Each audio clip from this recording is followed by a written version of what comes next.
Hello friends, super magic રસોઈમાં મિત્રો હું આપનું સ્વાગત કરું છું। આજે હું રવા બટેટાની પૂરીની રેસીપી તમારી સાથે શેર કરું છું। તો તમને ચોક્કસ આ વિડીયો ગમે તો લાઈક કરજો, શેર કરજો અને સબસ્ક્રાઇબ કરવાનું તો ભૂલતા જ નહીં। તો આ રવા બટેટાની પૂરી એકદમ ટેસ્ટી અને ચટાકેદાર આપણે લંચમાં, બ્રેકફાસ્ટમાં, ડિનરમાં એની ટાઈમ તમે લઈ શકો છો। બાળકોને તો બહુ ભાવે છે।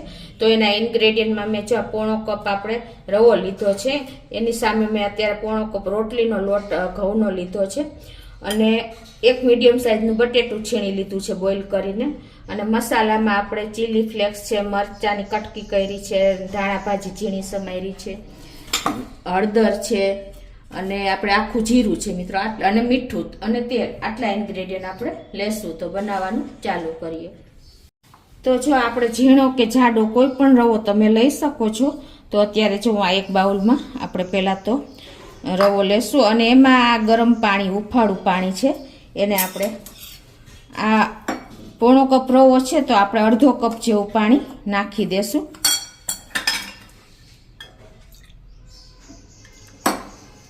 અને આ રીતે આપણે નાખીને એને મિક્સ કરી લેશું। અને હવે આને આપણે આ જ રીતે, આ જ કન્ડિશનમાં ઢાંકીને 10 મિનિટ રેસ્ટ આપી દેશું, એટલે આપણો સોજી એકદમ સરસ પોહી જાય। તો જો આપણે રવામાં પાણી નાખ્યું ને ગરમ, એને 10 મિનિટ થઈ ગઈ છે અને આપણો રવો પણ એકદમ જો પોહી ગયો છે। તો આ રીતે આપણે સરસ મિક્સ કરી લેશું।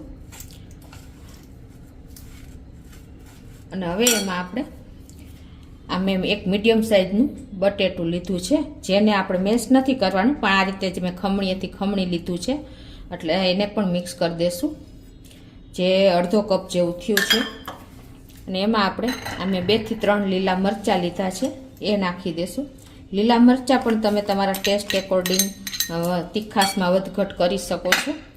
અને થોડી એવી મેં ધાણા ભાજી લીધી છે એકદમ ઝીણી સમારીને। આ ધાણા ભાજીને પણ તમે જો સ્કીપ કરવી હોય તો કરી શકો છો, પણ આ ધાણા ભાજીને હિસાબે આપણી પૂરી જ્યારે તૈયાર થશે ને ત્યારે એકદમ સરસ લુક એનો બહુ સરસ દેખાશે। અને અડધી ટીસ્પૂન જેવા મેં ચીલી ફ્લેક્સ લીધા છે, ટેસ્ટ એકોર્ડિંગ અડધી ચમચી જેવું આપણે સોલ્ટ નાખી દેશું। અને 2 પિંચ જેટલી આપણે હળદર પણ નાખી દેશું। અને અડધી ટીસ્પૂન જેવું આપણે આખું જીરું નાખી દેશું। અને હવે આ બધો મસાલો આપણે મિક્સ કરી લેશું।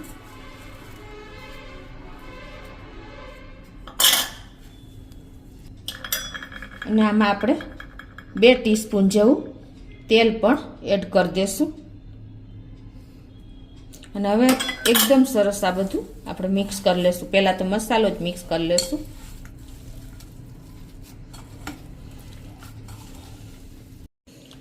તો જો આપણે આ બધો મસાલો અને બટેટું ને રવો બધું મિક્સ થઈ ગયું છે।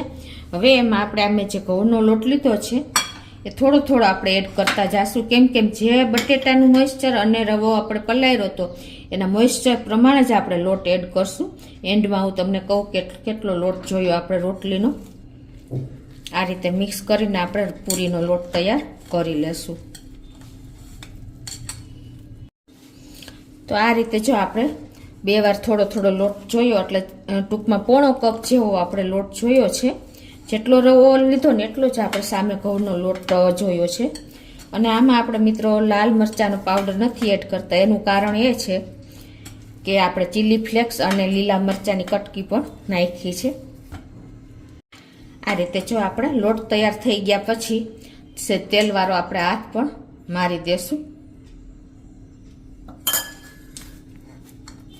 અને આને આપણે રેસ્ટ આપવાની કોઈ જરૂર નથી, કેમ કે આપણે રવામાં ગરમ પાણી નાખ્યું ને ત્યારે 10 મિનિટ આપણે ઓલરેડી રેસ્ટ આપી જ દીધો છે, એટલે તમે તરત જ પૂરી તૈયાર કરી શકો છો। તો હવે આપણે જે સાઈઝની પૂરી કરવી હોય એ પ્રમાણે આપણે લુવા તૈયાર કરી લેશું।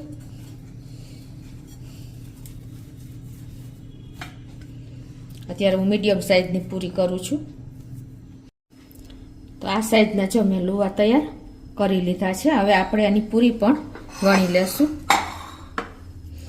તો આ રીતે જો આપણે રોટલીના લોટના આટામણમાં બોરીને અને પૂરી તૈયાર કરી લેશું।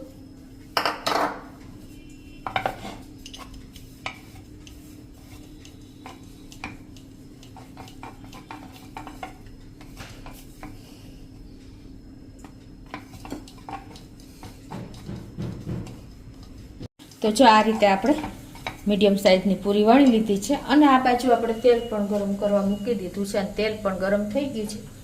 ગેસની ફ્લેમ આપણે મીડિયમ રાખશું અને આપણે હવે એક એક પૂરી તરતા જાશું.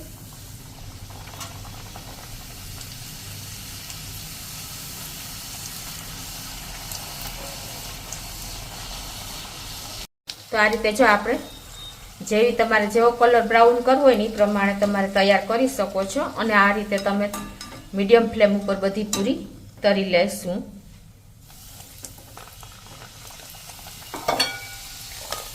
તો આ રીતે જો આપણે બધી પૂરી તળી લેશું.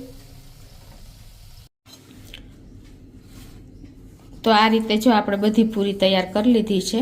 આ પૂરી એકદમ સોફ્ટ અને ઉપરથી ક્રન્ચી એવી મસાલેદાર પૂરી થાય છે.